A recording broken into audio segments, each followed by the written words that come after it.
बाथौ धोरोम।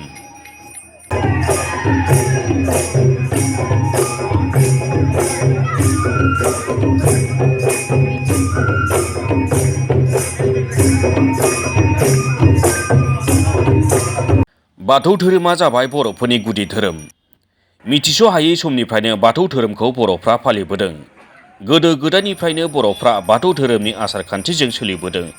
बेबायदिनो बृहस्पतिबारखालि गोजोन अनलायनाय आरो समाजनि मोजांनि थाखाय तामुलपुर जिल्लानि नावकाटा ओनसोलनि 5 नं सुवागपुर गामियाव गिबि खेबनि थाखाय खुंगा सेथि गोथार बाथौ खेराइ फोरबो खुंनाय जायो।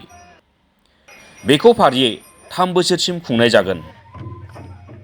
बे बाथौ खेराइ फोरबो खुंनाय हाबाफारियाव गाहायै बिफाव लादोंमोन आयेन आफादनि बुंथिगिरि मानगोनां बिश्वजित दैमारि बिथाङा।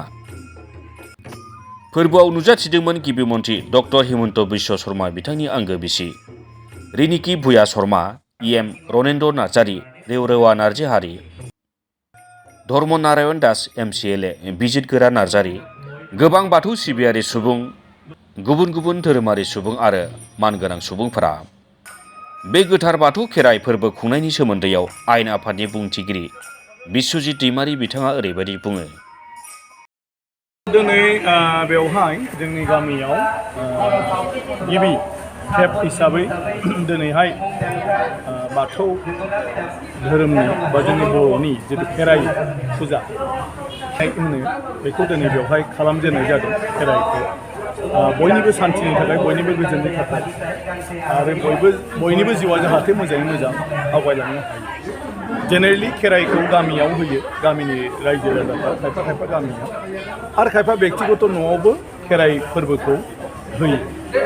दा बेवहाय रायजोनि थाखाय माने राजुहुवा भाबै दिनै खालामनाय जादों बेवहाय। आरो थांखिया बेनो जाहाथे बयबो गोजोन खुसियै जिउ खुंलांनो हायो, सान्थि जायो, अनलायनाय फैयो आरो गावबा गाव बयबो माने गासैबो बिथिङावनो जाहाथे जौगाखांलांनो हायो। दा दिनै बेवहाय बयबो बाहागो लाफैदों, मोजां मोनदों आरो खुब मोजाङै जादों।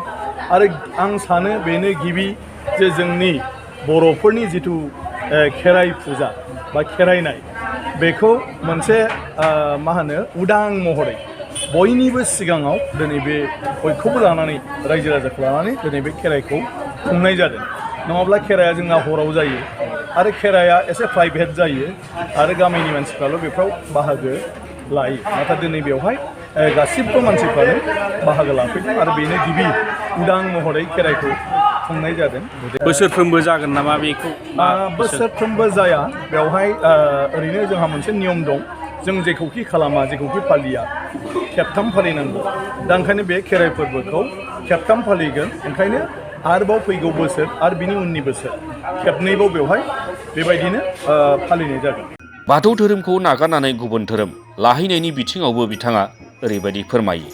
मा बेफोर बेलायाव जोंहा बर' रायजो राजाफ्रा, बर' सुबुंफ्रा गावनि धोरोमनि सायाव माने बाराद्राय बेबायदि मोनसे माबा गैया, बेखौ आइडिया गैया माबायदि। दा खेराइया गोदो गोदायनिफ्रायनो खुंबोयो, जों खेराइखौ मोनथिगौ। नाथाय खेराइखौ जिहेतु मोनसे प्राइभेट प्लेसाव खालामो, मोनसे थानसालि होननानै बुङोब्ला जोंनिया जेनेरेलि गामिनि एसे गोजानाव बबेबा दुब्लियाव, बबेबा हाग्रा बारियाव, बबेबा दैमा सेराव बेबायदि जायगायाव बेफोर थानखौ खालामनाय जायो, बा गामिनि बबेबा मोनसे गफा जायगायाव। दा बेफ्राव गामिनि मानसिफ्राल' थांनाय जायो, बेयावबो लेखा गोरोंफ्रा बाहागो लाया। ओंखायनो गोबाङानो मोनथिया जे जोंनि धोरोमाव, बर' सुबुं समाजाव जों जेखौ फालिबोदों, इसोरखौ जेखौ फालिबोदों, बेयो मा रोखोमनि जायो, मोजां जायो ना गाज्रि जायो, बेखौ गोबाङानो बारा गोथौसिम थाङा। ओंखायनो मालायनि मोजांखौ नुनानै माने रेडिमेडखौ लुबैयो आरो रेडिमेड हिसाबै मानसिफ्रा गुबुन गुबुन धोरोमाव कनभार्ट जायो। दा दिनै बे खेराइखौ गोबां मानसियानो खेराइनाय समाव नुफेराखै। खेराइ फुजाखौ मोनथिगौल', बर'ब्लाबो मोनथिगौल', बहुतानो नुफेराखै। नाथाय दिनैहाय बेवहाय बे खेराइखौ खुंनाय लोगो लोगो बे खेराइया जेरै डिसिप्लिन भाबै जोंनि बर'फोरनि जिथु धोरोम सिबिनाय, इसोर सिबिनाय, बेखौ दिनै जिबायदि नुबाय, बयबो दिनै माने मोनसे मद होदों जे बिराद मोजां माथो खेराइया, माथो बिराद मोजाङैनो खालामनो हायो। बाथौ धोरोमाव मानो गुरु गैया होनना सोंनायनि फिननायाव बुंथिगिरि बिथाङा ओरैबायदि बुंबावो।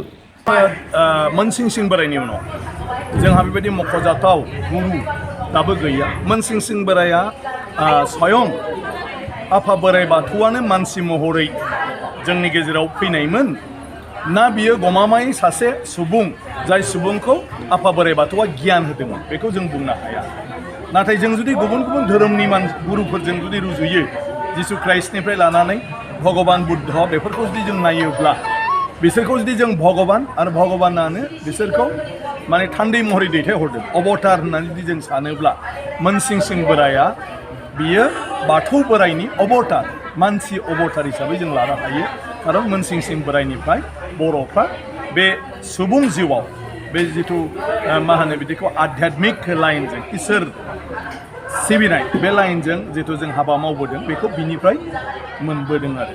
दा गुरु जानांगौब्ला सासे गुरु हिसाबै स्वीकृति मोननांगौबा बे सासे गुरुआ धोरोमनि बेलायाव खामानि मावनो थांनायाव बेयो निस्वार्थ जानांगौ सर्बस्व त्याग माने बयखौबो खुनु मुगैनाय गैयाजासे मुजुनाय गैयाजासे बियो नाजावनो हानांगोन आरो बेनो गियान होनो हानांगोन आरो बे हाबायावनो बियो गावखौ माने जेब्लायबो फोनांजाबनानै लाखिनांगोन गुबुन हाबा बियो मावनो हानाय नङा। अब्लासो बियो गुरु हिसाबै माने बयजोंबो नाजावजागोन आरो सिबिजागोन। दा साधारन मानसिफोरनि गेजेराव बेखौ जानो हानांगौआ जोबोद गोब्राब। बाथौ धोरोमावबो जोंहा गोबां बेबायदि दंसै धोरोमनि खामानि मावग्रा। नाथाय थेवब्लाबो जेराव संसार दं बेवहाय गावनि बिसि फिसानि प्रति अननाय दं, जेराव अननाय दं बेयाव सार्थ दं आरो बे सार्थ थानायखायनो माने सोरबा मबबा नङा मबबा मोनसे जाहोनाव बे मानसिखौ माने नाजावनानै लानो हाया, एक्सेप्ट खालामनानै लानो हाया। गतिके निस्वार्थ भाबै सोरबा ओंखारब्लासो बे गुरु हिसाबै गनायथि मोनगोन। नाथाय बर'आव दाबो धोरोमनि बेलायाव बाथौ धोरोमनि बेलायाव सर्बस्व नागारनानै गासिबखौबो खालि धोरोमनि थाखायल' खामानि मावनाय आरो बयखौबो समान नोजोरजों नायनानै सुबुं समाजनि मोजांनि थाखाय गावखौ बाउसोमनाय 100% बेबायदि जोंहा ओंखाराखै।